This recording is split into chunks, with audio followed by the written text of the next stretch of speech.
How do we make the places where we live and work better? Everyone's always talking about it. Maybe it's big social problems. Maybe it's smaller things. Maybe it's things that are harder to put your finger on. What causes some people to work 3 jobs and yet still struggle to get by? Maybe it's things that seem like they should be easy to fix, like neighbours who don't know each other, but which never seem to get solved. You often hear it's about getting on and doing things yourself. But you probably know people who are doing exactly that, and it's clear they need help from somewhere to succeed. And the people with problems, well, they usually look like they're trying pretty hard. Other people will tell you it's all about the government fixing things, but it often feels like there's some disconnect.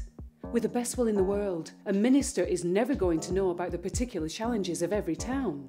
People who live there do. If only they had some kind of local government that was just for the place they lived. It could start from there, but it can't be about replicating the good and bad of central government just closer to home. It would be more cooperative. We could call it a cooperative council, and it would use the power of the network. Networking people together to help solve problems so they get fixed faster and more can be done. And networking together too, sharing ideas and strategies. So instead of one centralised system spending time and money providing services for people a long way away, there's a network of smaller, nimbler organisations who know what the problems are because they're there on the ground, and who know what the solutions are because they're learning from each other.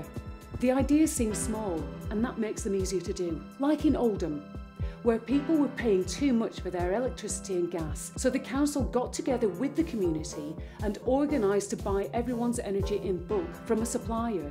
Or in Sunderland, where people said they wanted better parks, and the council realised that by spending health money on making inner city parks better, they would drastically cut the money they needed to spend on obesity. In Lambeth, local residents knew there was a problem with the rehabilitation of offenders, and also that parks funding wasn't enough. So they worked with the council to design a scheme where offenders receive on-the-job training in parks maintenance and management, solving 2 problems at once. Youth services are being designed with young people, leaving them more empowered and better served. But the effect is in the network. When each of these smaller things is solved, everyone's life is better.